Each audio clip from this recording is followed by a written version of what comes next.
Dahil kakastress ang kalat ng buong bahay, dito muna tayo sa aking sitawan. Ay, at saka ang palayahan. My God. Ang dami ko na naman ulit ang palaya. 엄마가 분수 사줘. Aso. Ang dami ko na naman ulit ang palaya. Oh. 1, 2, 3, 4. Pipitasin na yan. 5. Yung mga incoming pang maliliit. May ano doon. Ano ba yung tawag doon? Hindi siya. Ay, nakikita ba? Ito. Yung ano.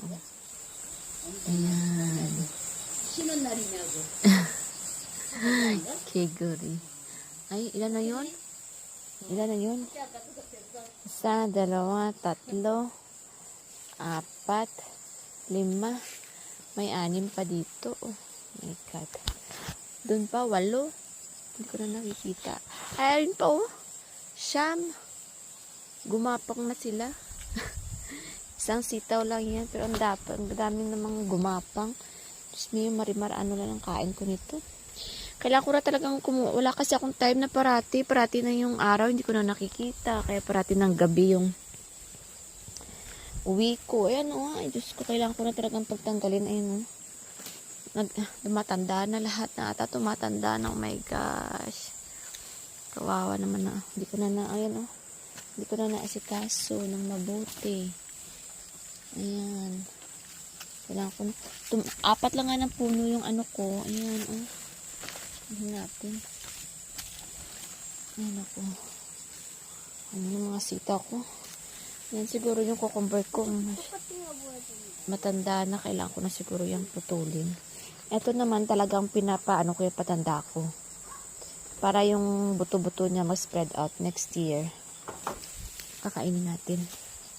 Ayan, aking kangkong hindi masyadong dumami.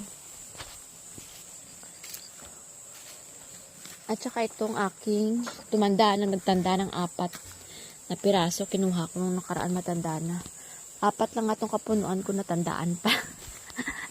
Kasi wala talaga akong time. Kaya nagsasabi na kailan ako magla-live. Wala pa talaga akong oras. Sa gawaing bahay pa lang namin, pagod na ako. Sa mga gawain pa rin dito din sa... Tingnan mo, hindi ko na nga nabibisita nga anong palayahan ko. Ang dami na pala. Oh, ilan na naman na ma-harvest ko kaya nito. Oh my God. Tingin ko makakasampu na naman ako nito higit. Nakailang, hindi ko pa nga yun na...